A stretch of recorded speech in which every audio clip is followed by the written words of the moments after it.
音楽理論で日本語を学ぼう。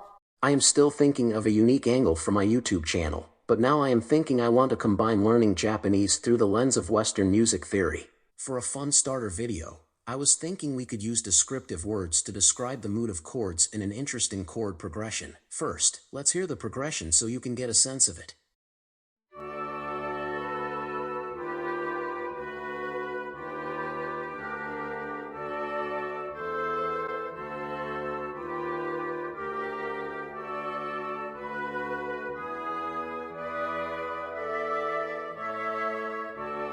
As you could hear, it was quite the long and meandering progression, therefore perfect to analyze, or so I thought.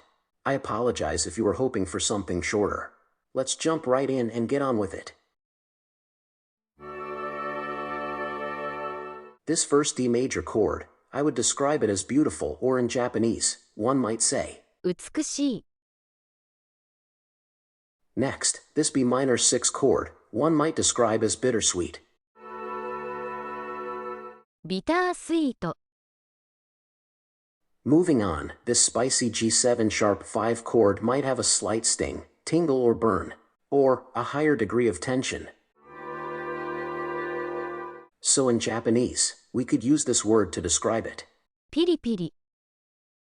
Back to another minor chord, how else could we describe this mood? This time, let's say it sounds stern or serious. In Japanese we would say, 真面目。 Back to that tense G7 sharp 5 chord, this time let's say it sounds dissonant, or discordant. I have always loved that word. In Japanese, that would be 不協和音。 Oh damn, these text-to-speech apps keep limiting me on how many times I can use them. So forgive me while I change the voice, laugh out loud. Anyway, so many minor chords, I am running out of ideas on how to describe them. This time, let's just say it sounds sad. In Japanese, that would be 悲しい。 Finally, we are back to a major chord. This time, I would like to describe the chord as cheerful or bright. In Japanese, that would be 明るい。 Boy oh boy, really running out of words to describe minor chords. This time, let's just say it sounds grave or solemn. 厳粛。 Ah, finally, a different kind of chord. This time, a dominant D7 chord.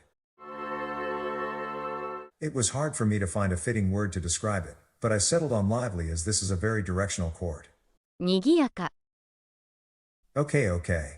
Back to that infamous G7 sharp 5 chord. This time let's call it spicy. 辛い。 How should I name yet another minor chord? This time, let's refer to the sound of a minor chord as dull. 鈍い。 Now back to that D major. Let's call it delightful or cheerful. 愉快。 Another minor one. Let's decide fast. Let's just describe it as depressing. By the way, the trial on the Japanese voice ran out, so I have to change to another voice. Sorry if it's not as good. Here is how we say depressing in Japanese. 鬱陶しい。 Okay, next I'm going to group these E and E7 chords together.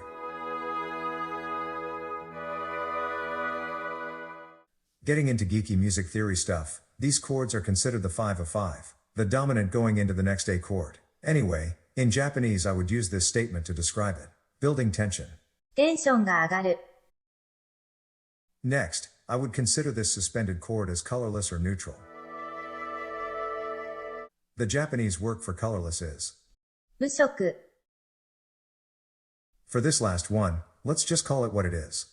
The ever so popular 5-1 cadence.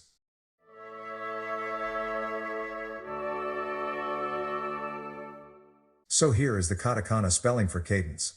カデンツ。 Well, that's the end. I hope you found this to be a fun way to learn some Japanese vocab. In future videos, I plan to get more into the weeds with in-depth music theory terms in Japanese. Thanks for watching. Like, share and subscribe, you know the routine. Even click that bell thingy. Cheers.